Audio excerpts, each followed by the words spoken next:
वंदे मातरम। मेरे मित्र, जिनकी तुलना मैं मेरे चाचा यदुनाथ थत्ते जी से कर सकता हूं। मेरे चाचा यदुनाथ थत्ते भारत के, सिर्फ महाराष्ट्र के नहीं, भारत के जाने माने पत्रकार थे और उनकी सत्यनिष्ठा और निपक्षपातीपना, निर्भयपना, बिंदास आनी बानी में, इमरजेंसी में महाराष्ट्र से सबसे ज़्यादा पत्रकारिता में किसी ने लड़ाई की होगी तो यदुनाथ थत्ते ने की थी। उनका आदर्श जिनका है, ऐसा मुझे लगता है, वो श्याम गिरी। मैं उनके प्रति एक आदर और सम्मान रख के मैं फिर से मुद्दा भारत का पर आया हूँ। मेरा खुद का मैंने निकाला था, है अभी भी जिंदा है वो, सवाल पे बवाल, मगर फिर भी मैं यहाँ आना मेरा कर्तव्य समझता हूँ, क्योंकि मेरे चाचा जो यदुनाथ थत्ते जिस धारणा से, भूमिका से, समर्पित वृत्ति से अपना साधना नाम का साप्ताहिक निकलते, वही समर्पित तथा सत्य के प्रति एक निष्ठा मैं श्याम गिरी साहब में देखता हूँ।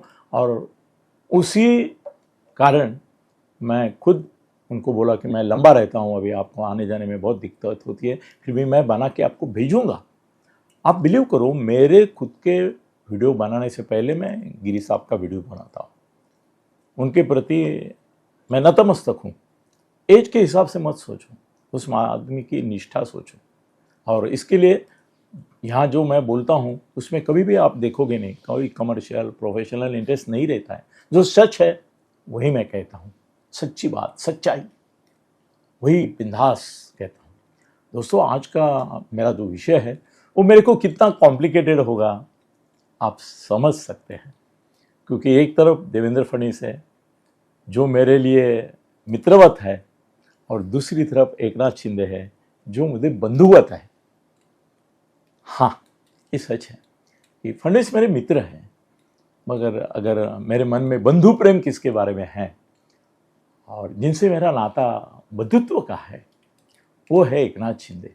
आज दोनों को मैंने दांव पर लगा दिया, क्योंकि अमित शाह और फडणवीस, इनकी जो बैठकें होती है, मीटिंग होती है, उसका इतना ज़्यादा ब्यौरा मुझे मिलता नहीं है, ब्यौरा नहीं मिलता है, क्योंकि थोड़े स्वभाव से ही एकनाथ जी के विपरीत देवेंद्र जी हैं। इशारों में वो जो बोलते हैं उसमें इशारों में जो समझना है मैं समझ जाता हूँ, पर खुल के बात करना, दिल खोल के बात करना, जो है वो वैसा पारदर्शक इससे बात करना, ये कोई एकनाथ जी से सीख। उनके पास अंदर एक बाहर एक ऐसा कोई नहीं, जे ओठात ये पोटात तेच ओठात, ऐसे वो मेरे बंधुवत मित्र है, मित्र कम बंधु जा रहा है। उनके प्रति लगाव है और मैं आज दोनों को स्टेक में लगा रहा हूं।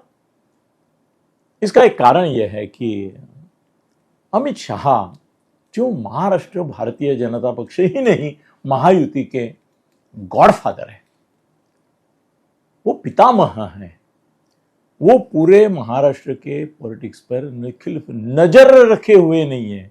वो अपना पूरा प्रभाव अमित शाह जी का अगर किस पे है तो महाराष्ट्र के महायुति पर जितना है उतना शायद ही किसी राज्य के किसी भाजपा मंत्रिमंडल के प्रति होगा, ऐसा मेरा दावा है। बहुत इन्वॉल्वमेंट है उनकी। आपको जब बंबई आते हैं, पुणे आते हैं, एकनाथ जी मिलते हैं, देवेंद्र जी मिलते हैं, अजीत दादा मिलते हैं, ये लोग मिलते हैं, तब आप तक बात पहुंचती है। मैं आपको बोलूं एक सच्चाई, अमित शाह रोज महाराष्ट्र के कम से कम 2-5 नेताओं के साथ पूरे दिन भर में कभी ना कभी कहीं ना कहीं से बात करते, वो जहां भी हो देश में, एक 2-3 लोगों से बात करते हैं। और मुझे आनंद होता है, आश्चर्य नहीं होता है, आनंद ही होता है कि देवेंद्र जी इतना ही सम्मान, मान, प्रतिष्ठा और शब्दों को कीमत वो एकनाथ जी के लिए भी देते हैं। कई बार तो मुझे ऐसा लगता है कि एकनाथ जी जितने खुलकर बातें मेरे साथ करते हैं शायद फडणवीस साहब के साथ नहीं कर पाते, क्योंकि कभी कभी फडणवीस की कुछ actions, reactions, body language, use of the language, शब्दों का वापर, आदमी का ऐसा निरीक्षण करना सीखो। मैं फेस रीडर हूँ, मैं बॉडी लैंग्वेज रीडर हूँ, ये मैंने कला आत्मसात की है। वैसे ही शब्द कौन यूज करता है, वो जो लैंग्वेज है, बॉडी लैंग्वेज, उसके ऊपर भी मैं बहुत विचार करता हूँ, उससे निष्कर्ष निकालता हूँ। मेरा बहुत सारा सक्सेस इसी के ऊपर है, प्रोफेशनल सक्सेस भी इसलिए कि मैं सामने वाले के मन में क्या है ये पढ़ सकता हूँ और उसके मुताबिक मैं उससे बात करता हूँ।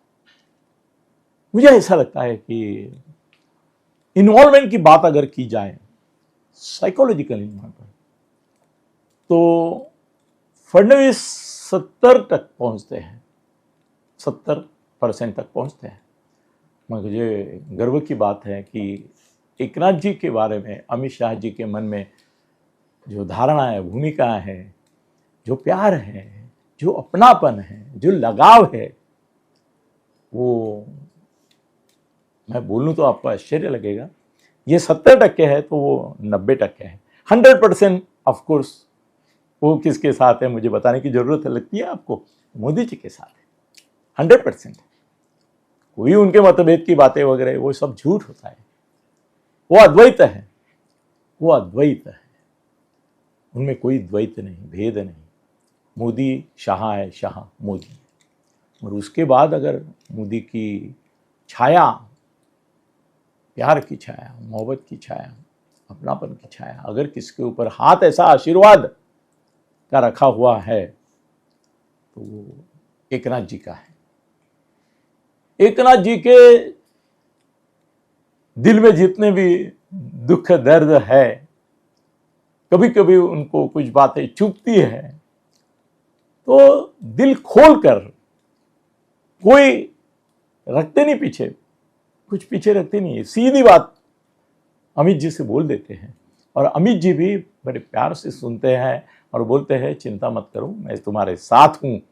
ये उनका सेंटेंस है, चिंता मत करो मैं तुम्हारे साथ हूँ, I will take care of it. जो भी इश्यू समझो उन्होंने उनके साथ डिस्कस किया है उसके बारे में बोलते हैं कि I will take care of it, और करते हैं, वो दिखाई देता है। फडणवीस के एक बिहेवियर में, बॉडी लैंग्वेज में, कार्यशैली में जो बदलाव पिछले आप 1-1.5 महीने से देख रहे हैं, वो realisation of the love and affection of Amit ji for Eknath ji, इससे हुआ। आपको बदलाव नजर आ रहा है कि नहीं? फडणवीस और शिंदे साहब के मतभेद की बहुत सारी अफवाहें मैं इसलिए बोलता हूं कि जितना दिखा रहे थे भड़क तड़क उतना नहीं था। थोड़ा एक कोपरा था, जरा थोड़ा सा हर्ट हुआ था। ये बात मुझे भी माननी पड़ेगी। थोड़े हर्ट हुए थे एकनाथ जी, थोड़े मायूस हुए थे, थोड़े नाराज थे। उनकी नाराजगी उनके चेहरे पे दिखती थी, उनके दरेगांव में जाके बैठने की उसमें भी दिखती थी। वो नाकारता नहीं हूं मैं, और पिछले 1 महीने से आप अगर देखेंगे तो फडणवीस जी ने अपनी शैली बदली की है। अच्छापन है उनका, मैं उनकी तारीफ ही करूंगा इसके लिए। क्या भरे उनका स्वभाव वो नहीं है, असल में वो थोड़े से मोदी कल्ट के राज्य करता है और वो डोमिनेटिंग, मैं प्रोमिनेंट हूं, मैं डोमिनेंट हूं, ऐसी उनकी भूमिका और धारणा सदा रहती है। उस हिसाब से भी वो कार्य करते हैं। एकनाथ जी के साथ उप मुख्यमंत्री थे तो एकनाथ जी का बड़प्पन ये था कि एकनाथ जी ने हमेशा उनको बराबरी का नाता समझ के उनको मौका भी दिया, उनको पूर्ण फ्रीडम भी दिया। शुरू में पहले, अभी 100 दिन हो गए, तो मैं बोलूँगा 60-70 दिन पहले जो गए ना, उसमें फडणवीस इतने फ्री नहीं हुए थे। थोड़ा सा रिजर्व पॉलिसी बोलते हैं ना, रिजर्व थे। हम बोलते हैं ना किसी आदमी वो इतना खुलता नहीं है, रिजर्व आदमी है, वैसे रहते थे। मगर अमित शाह की उनकी बातें जब हुई हैं, मुझे मालूम है हुई है, क्या हुई है ये यहाँ से मुझे रिफ्लेक्ट होता हुआ दिख रहा है, रिफ्लेक्ट होता। तो अभी है कि मैं ऐसा विधान कर सकता हूँ कि देवेंद्र फडणवीस अमित जी के प्यारे हैं, प्यारे, मगर हमारे एकनाथ जी भी उनके दुलारे हैं।